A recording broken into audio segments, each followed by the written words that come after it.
High বন্ধুরা, তোমরা কেমন আছো?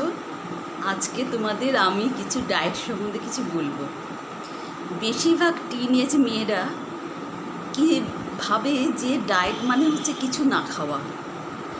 তারা না খেয়ে ডায়েট করে, এর ফলে কি হয়, এরা যে কোনো মুহূর্তে অজ্ঞান হয়ে পড়ে যায়।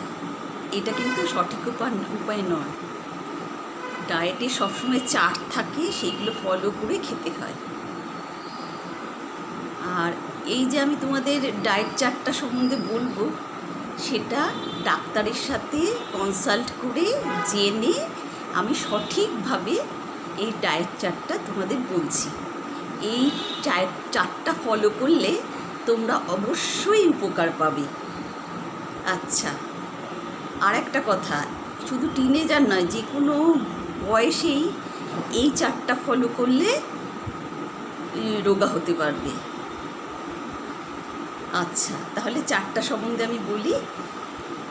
প্রথমে সকালবেলায় দুধ চিনি ছাড়া 1 কাপ লিকার চা খেতে হবে। একটা বিস্কুট খেতে পারো। আচ্ছা, 8টা থেকে 9টার মধ্যে অবশ্যই ব্রেকফাস্ট করতে হবে। সেই ব্রেকফাস্টে থাকবে হাতে গড়া একটা রুটি, 1 বাটি তরকারি, 1 বাটি ডাল। এটা গেল ব্রেকফাস্ট। আচ্ছা, এরপর 11টার সময় অবশ্য করেই একটা ফল খেতে হবে। ফল অবশ্য করেই খাবে। এইবার 1টা থেকে 2টোর মধ্যে লাঞ্চ করতে হবে। লাঞ্চে কি থাকবে? লাঞ্চে থাকবে 1 কাপ ভাত,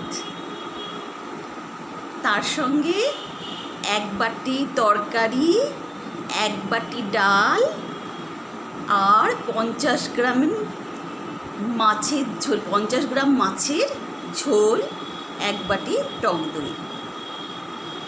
আর 1 কাপ ভাত খেয়ে কোনো অসুবিধা হবে না। ভাতটা যদিও খুব কম, কিন্তু যেহেতু 1 বাটি ডাল, টক দই, মাছের ঝোল, 1 বাটি সবজি রয়েছে, তোমাদের পেট অবশ্যই ভরে যাবে। আচ্ছা, এরপরে বিকেলবেলায় কি খাবে?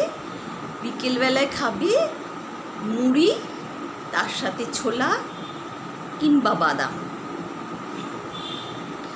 এটা খাচ্ছ। এরপর ডিনারের টাইমে কি করতে হবে? ডিনারের টাইমটা হচ্ছে 8টা থেকে 9টার মধ্যে, এর বেশি রাত করা যাবে না। ডিনারে ভাতও খেতে পারো, রুটিও খেতে পারো। যদি ভাত খাও তাহলে 1 কাপ খাবে, আর যদি রুটি খাও তাহলে 1খানা হাতে করা রুটি খাবে। আর সঙ্গে থাকবে 1 বাটি তরকারি, 1 বাটি ডাল, 50 গ্রাম ওজনের মাছের ঝোল, আর 1 বাটি দই। তাহলে তোমরা দেখতে পাচ্ছ তোমাদের মানে এই ডায়েটটা হচ্ছে তোমাদের পেট ভরে যাচ্ছে, অথচ শরীরের কোনো ক্ষতি করছে না, অথচ তোমরা রোগা হবে। কিন্তু এর সঙ্গে কিছু মানতে হবে, যেগুলো খেলে তোমরা না মানলে তোমরা রোগা হতে পারবে না। অবশ্য করে এইগুলো মানতে হবে। সেটা হচ্ছে কি খাবে না। এক নম্বর হচ্ছে কোল্ড ড্রিঙ্কস খাবে না। 2 নম্বর হচ্ছে কোনো ফাস্টফুড খাবে না। 3 নম্বর হচ্ছে যে কোনো মিষ্টি জাতীয় জিনিস খাবে না। চিনি বা মিষ্টি জাতীয় জিনিস কখনো খাবে না। প্যাস্ট্রি খাবে না। এইগুলো যদি তোমরা সত্যি মানতে পারো, আমি কথা দিচ্ছি তোমরা অবশ্যই রোগা হয়ে যাবে। আর এই এইটা করার পরে তোমরা যখন 1 মাস করে দেখবে যখন তোমাদের ওয়েট কমেছে, তোমরা অবশ্যই আমাকে থ্যাংক ইউ জানিও। আমি জানি তোমরা এটা যদি মেনটেন করো তাহলে অবশ্যই করে রোগা হবে।